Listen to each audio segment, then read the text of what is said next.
사랑과 은혜가 풍성하신 살아계신 하나님 아버지, 지난 한 주간도 주님의 섭리와 능력으로 저희를 붙들어 주시고 은혜로 인도하심을 감사드립니다. 이 시간 영상으로 예배를 드리는 속도원들과 함께하여 주셔서 우리가 성령 안에서 마음과 뜻을 다해 예배드리게 해주시고 먼저 주의 나라와 이를 구하는 자들이 되게 하여 주시옵소서. 담임 목사님을 주님의 능력으로 붙들어 주시고 말씀과 성령으로 충만하게 하셔서 저희들을 은혜와 진리 가운데로 인도하게 하시며 우리 소명교회가 꿈과 비전으로 든든히 세워줄 수 있게 해 주시옵소서. 속회가 건강해야 교회도 건강해짐을 믿습니다. 각 속회별로 더욱 모이기에 힘쓰며 건강한 속회, 성장하는 속회가 되게 하여 주시옵소서. 주여, 이 나라와 이 민족을 위하여 기도합니다. 온전히 복음화되도록 은총을 베풀어 주시고 주님의 사랑을 나누며 선교하는 나라로 축복하여 주시옵소서. 말씀을 대언하실 목사님을 축복하셔서 능력의 말씀이 되게 하여 주시옵고 귀한 말씀 들을 때 성령님께서 이 자리에 임재해 주셔서 우리 모두에게 깨달음의 시간, 회개의 시간, 은혜의 시간이 되게 하여 주시옵소서. 선한 목자 되신 하나님 아버지, 또 한 주간 살아갈 동안 모든 것을 주님께 온전히 맡기고 각자의 삶의 자리에서 하나님께 영광 돌 수 있는 자들이 될 수 있게 인도하여 주시옵소서. 이 모든 말씀 예수님의 이름으로 기도드립니다. 아멘.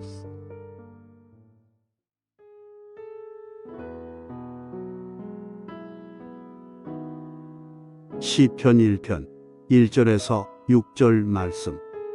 복 있는 사람은 악인들의 꾀를 따르지 아니하며 죄인들의 길에 서지 아니하며 오만한 자들의 자리에 앉지 아니하고 오직 여호와의 율법을 즐거워하여 그의 율법을 주야로 묵상하는도다. 그는 시냇가에 심은 나무가 철을 따라 열매를 맺으며 그 잎사귀가 마르지 아니함 같으니 그가 하는 모든 일이 다 형통하리로다. 악인들은 그렇지 아니하며 오직 바람에 나는 겨와 같도다. 그러므로 악인들은 심판을 견디지 못하며 죄인들이 의인들의 모임에 들지 못하리로다. 무릇 의인들의 길은 여호와께서 인정하시나 악인들의 길은 망하리로다. 아멘. 안녕하십니까. 5월 22일 속회 공과를 함께 나누도록 하겠습니다. 오늘 말씀의 제목은 복 있는 사람입니다. 우리 수명교에 속한 모든 성도님들이 오늘 말씀처럼 복 있는 사람들이 되시기를 주님의 이름으로 축원을 드립니다. 말씀 나누기를 먼저 드리겠습니다. 오늘 이 시편 1편의 말씀은 이 시편의 전체의 주제라고도 말씀드릴 수가 있겠습니다. 그래서 이 시편은 1편부터 150편까지 있는데 시편 1편이 앞에서 이 시편 전체의 주제를 정하고 마치 기준을 정하고 나가는 것과 마찬가지라는 것이죠.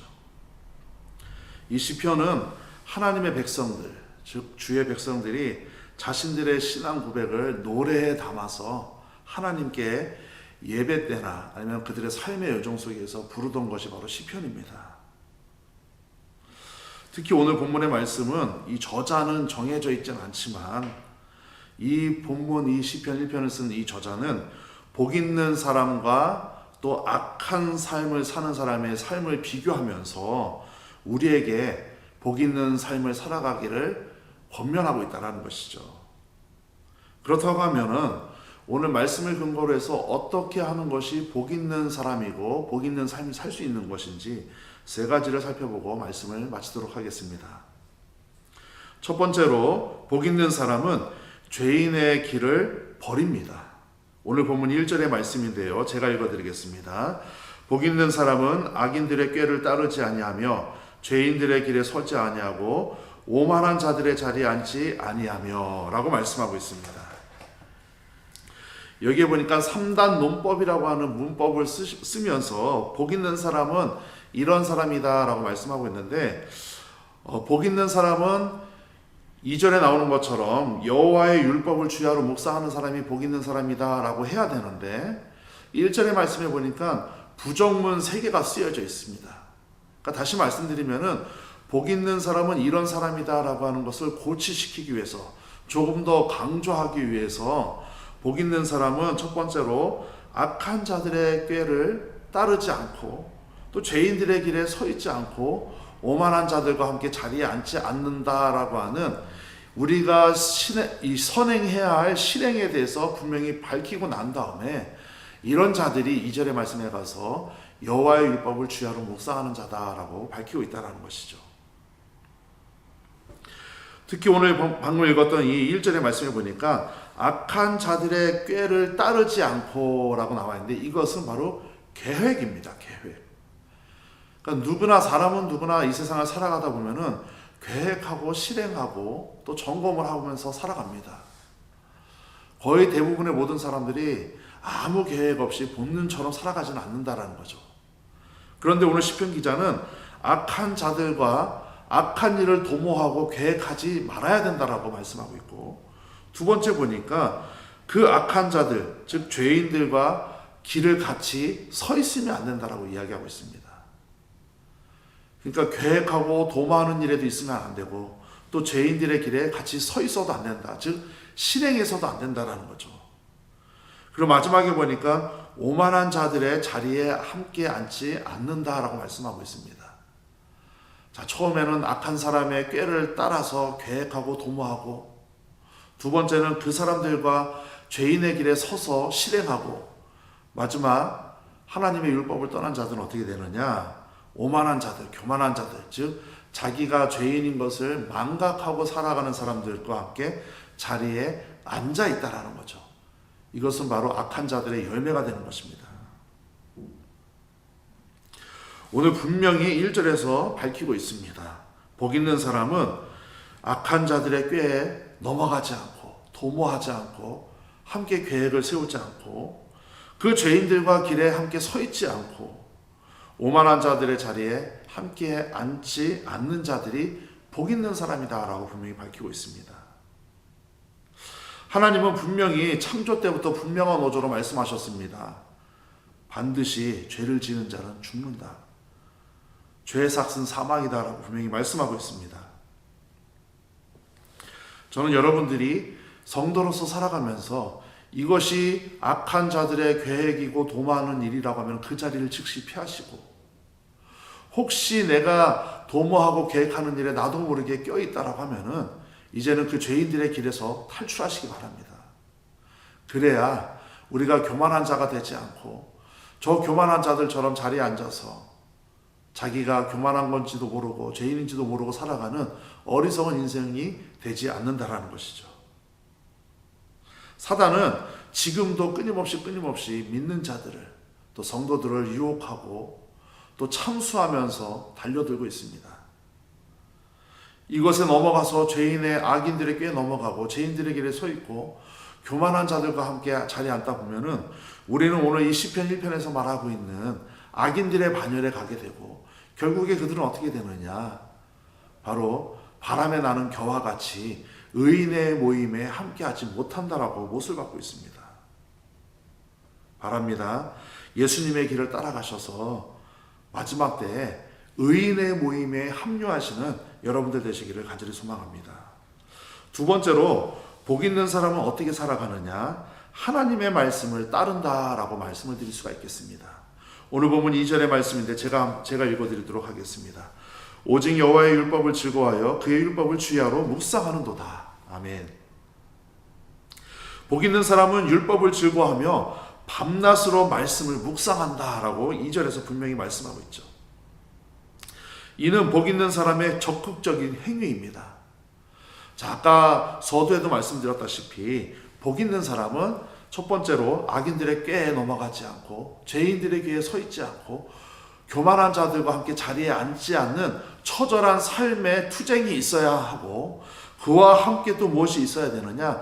여호와의 율법을 주야로 묵상하는 적극적인 신앙적인 태도가 있어야 된다는 것이죠. 여기 이 성경에서 말씀하고 있는 여호와의 율법은 히브리 언어로 토라입니다. 토라라고 하는 것은 모세 오경을 가리켜요.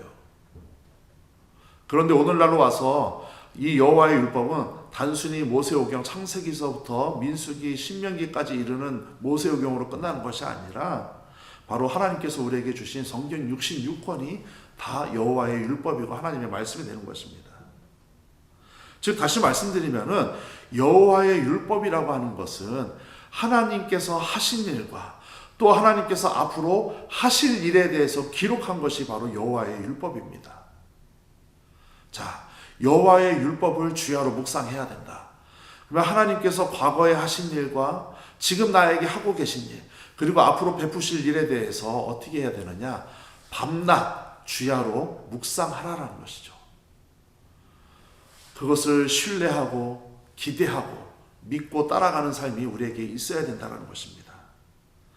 하나님의 말씀을 따른다라고 하는 것은 관념적으로 이 성경에 주신 말씀, 좋은 말씀만 골라서 이 말씀을 가지고 단순히 위로받고 이 말씀을 가지고 우리의 삶의 지표를 삼아서 마치 목적이듯이 그냥 관념적으로 추상적으로 따라가는 삶이 아니라 정말 하나님의 말씀이 내 삶의 기준이 되어서 우리가 어떤 상황에 놓여 있을지라도 밤낮 하나님의 뜻 가운데서 하나님이 원하시는 선택을 해야 하고 하나님이 가라고 하신 길을 따라가는 참된 성도의 삶을 살아가야 된다는 것이죠. 주야로 묵상하는 일은 말씀을 실천하며 하나님과 동행하며 또 하나님의 뜻이라고 하면은 우리가 아멘하고 순종하며 즉시 달려갈 수 있는 귀한 성도의 삶이 바로 주야로 묵상하는 삶입니다. 우리 소명교회 모든 성도들이 악인들의 꾀를 따르지 않고 죄인들의 길에 서 있지 않고 교만한 자들과 함께 자리를 펴고 앉지 않는 삶을 넘어서 하나님의 말씀이라고 하면 즉 그 말씀이 하나님께서 하신 일, 지금 나에게 하고 계신 일, 또 앞으로 나에게 베푸실 일을 밤낮 내 삶의 지표로 삼고 동행하며 살아가실 수 있는 우리 성도님들 되시기를 간절히 소망합니다.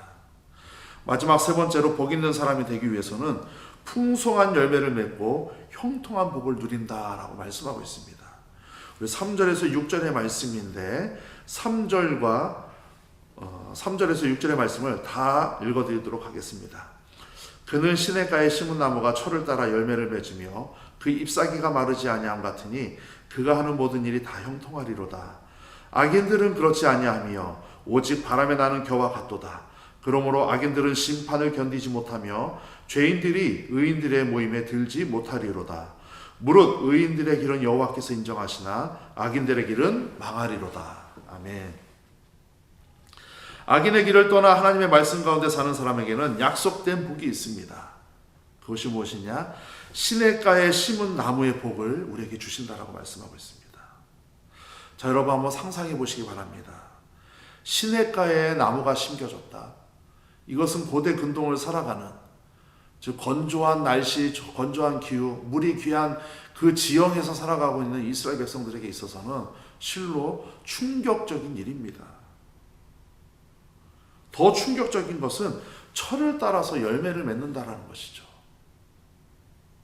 마치 사막의 오아시스, 에덴 동산이 연상되는 것입니다. 자, 하나님의 말씀을 주야로 묵상하고 따라가는 성도들에게는 이런 엄청난 복을 주시겠다라고 하나님께서 분명히 밝혀두고 있습니다. 철이라고 하는 것은, 철을 따라 열매를 맺는다라고 하는 것은 열매를 맺어야 할 그때 열매를 맺게 하신다라는 겁니다. 자, 여러분 우스갯소리지만 여러분들의 자녀가 사춘기가 중학생일 때쯤 찾아와야, 초등학교 6학년이나 중학생일 때쯤 찾아와야 인생이 평탄합니다. 내 애가 군대 가서도 사춘기가 안 오고 장가 갈 때쯤 사춘기가 온다고 하면은 그것은 철을 따라서 열매를 맺지 못한다라는 것이죠. 사람들에게는 다 누구나 때라는 것이 있습니다. 적당한 때에 장가도 가야 하고 시집도 가야 하고 사춘기도 와야 된다라는 것이죠. 이것이 훨씬 지나서 온다고 하면은 그것을 기다리고 또 그것 때문에 불안해하는 삶이 있다라는 것입니다. 자, 시냇가에 심겨진 나무, 그리고 철을 따라서, 때를 따라서 열매를 맺는다라고 하는 것은 그 불안전한 기후에서 살아가는 이스라엘 백성들에게 있어서는 실로 엄청난 복이 된다라는 것입니다. 또 주신 복이 있는데 잎사귀가 마르지 않는다라고 말씀하셨습니다. 이것은 무엇을 상징하느냐? 지속적인 복을 약속하셨다라는 것을 상징하고 있습니다.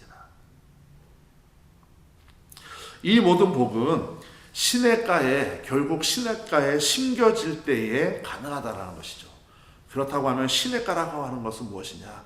바로 하나님의 율법을 주야로 묵상하며 살아가는 바로 삶의 터전이 바로 시냇가가 될 수 있다는 것입니다. 하나님의 말씀을 즐거워하며 실천하는 성도는 생명수 샘의 뿌리를 내리는 성도가 되는 것입니다. 시냇가에 심은 나무는 나무 중에 가장 복된 나무가 될 수 있습니다. 그래서 하나님의 사람이 시냇가의 나무가 되어 이 풍성한 복을 누리는 동안 악인들은 심판을 견디지 못하고 의인의 모임에, 즉 이 복의 현장에 참여하지 못한다라고 분명히 밝혀두고 있습니다. 말씀을 마치겠습니다. 악인의 길을 멀리하시는 하나님의 사람으로서 하나님께서 예배하시고 준비하신 복의 길에서, 이 시냇가에서 그 열매가 철을 따라서 맺게 되시고 또 잎사귀가 마르지 않는 복으로 말미암아 여러분들의 삶이 날마다 행복하고 형통하는 삶이 되기를 주님의 이름으로 축원을 드리겠습니다. 묵상 질문 드리도록 하겠습니다. 자, 첫 번째 질문. 악의 유혹을 받을 때 어떻게 물리치십니까? 1절의 말씀에 나오죠. 다양한 대답이 있습니다. 이거는 정답이 없습니다. 이거는 여러분들이 묵상하시면서 여러분들이 스스로 이 질문에 대해서 여러분들의 삶의 방식에 따라서 대답을 하시면 됩니다. 그러나 오늘 이 책에 보니까 1절의 말씀에 악의 유혹을 받을 때 어떻게 물리치느냐라고 질문하고 있죠. 여러분, 악의 유혹이 있다고 하면 먼저 자리를 피하시기 바랍니다. 악한 자들의 꾀가 들린다고 하면 그것을 듣지 마시기 바랍니다. 그리고 교만한 자들과 함께 자리에 앉지 마시기 바랍니다. 두 번째 질문입니다. 하나님의 말씀대로 사는 사람에게 어떤 복을 주십니까? 오늘 보면 2절의 말씀이죠. 바로 형통의 복을 주신다라는 거죠. 여호와의 율법을 주야로 묵상하는 자들에게는 형통의 복을 주신다라고 말씀하셨지 않습니까? 이 형통의 복이 여러분들과 함께 하기를 간절히 소망합니다. 마지막 세 번째 질문입니다. 시냇가에 심은 나무처럼 형통한 삶을 살기 위해서 나에게 가장 필요한 것은 무엇입니까? 3절의 말씀. 자, 여호와의 율법을 주야로 묵상하는 일이죠. 여호와의 율법은 무엇이라고 했습니까? 하나님께서 하신 일, 지금 나에게 하고 계신 일, 그리고 앞으로 나에게 베푸실 일, 이 일들을 밤낮 주야로 묵상하고 또 순종하고 신뢰하고 따라가는 삶이 바로 시냇가에 심은 나무처럼 형통한 삶을 살 수 있는 삶이 된다는 것입니다. 자, 삶의 적용입니다. 유혹과 시험을 이길 때 힘이 되었던 성경 말씀을 적고 어떻게 이겨냈는지 속회원들과 나누어 보십시오. 자, 이것은 여러분들이 스스로 한번 적어보시기 바랍니다. 이 묵상 질문도 적어보시고 삶의 적용도 적어보신 다음에 여러분들이 주일이든 평일이든 이제 속도원들과 만나서 이 속회에 대해서 잠시 나눔을 할 텐데 이때 꼭 이 적은 걸 가지고 함께 나누시기를 바랍니다. 아마 은혜가 더 풍성히 여러분들에게 미칠 줄로 저는 믿습니다. 함께 기도하겠습니다. 하나님 감사합니다. 오늘 시편 1편의 말씀을 통해서 악인들의 꾀를 따르지 아니하고 죄인들의 길에 서지 아니하고 또 오만한 자들의 자리에 앉지 아니하며 오직 여호와의 율법을 주야로 묵상할 때 하나님께서 우리의 삶을 시냇가에 심겨진 삶이 되게 하시고 철을 따라 열매를 맺게 하시고 잎사귀가 마르지 않는 형통의 복을 허락하여 주셨던 것처럼 오늘 이 속회 분가를 드리는 우리 소명교회 모든 성도들에게도 동일한 은혜를 주셔서 저들의 삶과 저들의 일터와 저들의 자녀 속에서 하나님께서 인도하시고 하나님께서 계획하시고 이끌어가시는 삶을 마음껏 누리며 살아갈 수 있는 귀하고 복된 인생 될 수 있도록 인도하여 주시옵소서. 예수님의 이름으로 기도합니다. 아멘. 자, 성경 퀴즈 문제를 내도록 하겠습니다. 자, 첫 번째 1번 문제입니다. 빈칸 채우기 문제입니다. 복 있는 사람은 악인들의 모를 따르지 않고 죄인들의 길에 땡땡 않고 오만한 자들과 함께 자리에 땡땡 않고 이 땡땡 세 개를 채우시면 되겠습니다. 다시 한번 말씀드립니다. 복 있는 사람은 악인들의 땡땡을 따르지 않고 죄인들의 길에 땡땡 않고 오만한 자들의 자리에 땡땡 않고 자, 두 번째 문제입니다. 마찬가지로 빈칸 채우기입니다. 여호와의 율법을 뭐뭐하여 주야로 뭐뭐하는 자. 다시 한번 말씀드리겠습니다. 여호와의 율법을 뭐뭐뭐하여 주야로 뭐뭐하는 자. 이것도 마찬가지로 빈칸을 채우시면 되겠습니다. 마지막 세 번째입니다. 악인은 의인의 삶과 달라서 바람에 나는 모와 같다라고 4절에서 말씀하고 있습니다. 다시 한번 말씀드립니다. 4절의 말씀해 보니까 악인은 의인의 삶과 달라서 바람에 나는 모와 같다라고 말씀하셨습니다. 이 세 가지 문제를 여러분들이 말씀을 찾아서 정답을 적으시고 마지막 주 금요일 날 연합속회 때 성경 퀴즈 때 다 맞추시기 바랍니다.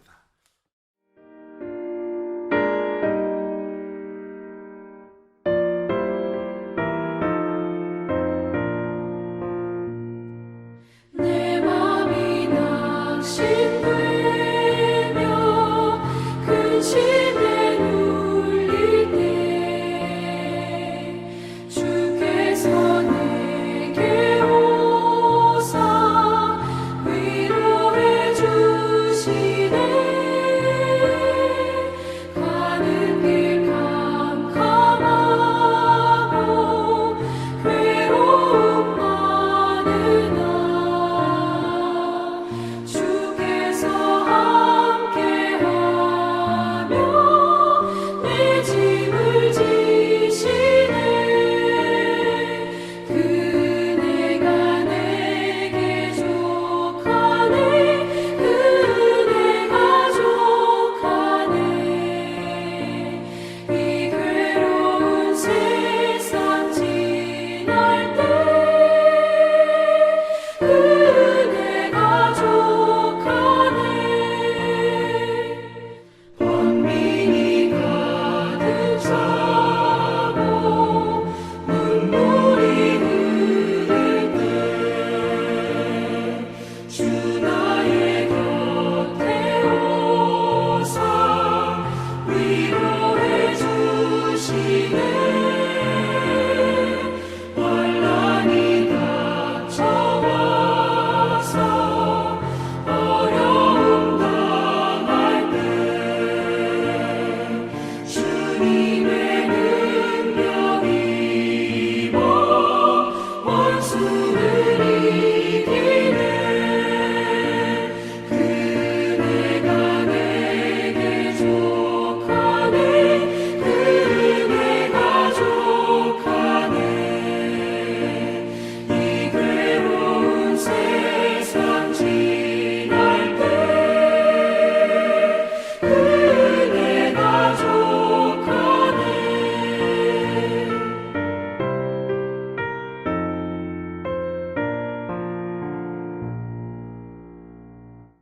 자, 드려진 예물을 위해서 기도하고 주기도문으로 모든 예배를 마치겠습니다. 하나님 감사합니다. 오늘도 삶의 자리에서 이렇게 속해 예배를 위해서 모인 당신의 사랑하는 소명교회 모든 속도원들을 복 주셔서 저들의 삶이 시냇가에 심겨진 나무가 되게 하여 주시고 또 철을 따라 열매를 맺게 하시고 잎사귀가 마르지 않는 복으로 날마다 행복한 삶을 누릴 수 있도록 인도하여 주시옵소서. 오늘도 물질을 구별하여 하나님 앞에 드렸습니다. 이 물질이 드려지는 곳마다 또 저들의 마음마다 저들의 신앙마다 하나님께서 귀하게 여겨주셔서 예수님께서 2 렙돈을 넣은 여인이 가장 많은 물질을 드렸다고 칭찬하였던 것처럼 저들의 삶이 하나님 앞에 칭찬받는 인생 될 수 있도록 인도하여 주시옵소서. 예수님의 이름으로 기도합니다. 아멘. 하늘에 계신 우리 아버지여, 이름이 거룩히 여김을 받으시오며 나라의 임하옵시며 뜻이 하늘에서 이루어진 것 같이 땅에서도 이루어지리이다. 오늘날 우리에게 일용할 양식을 주옵시고 우리가 우리에게 죄 지은 자를 사하여 준 것 같이 우리 죄를 사하여 주옵시고 우리를 시험에 들게 하지 마옵시고 다만 악에서 구하옵소서. 대개 나라와 권세와 영광이 아버지께 영원히 있사옵나이다. 아멘.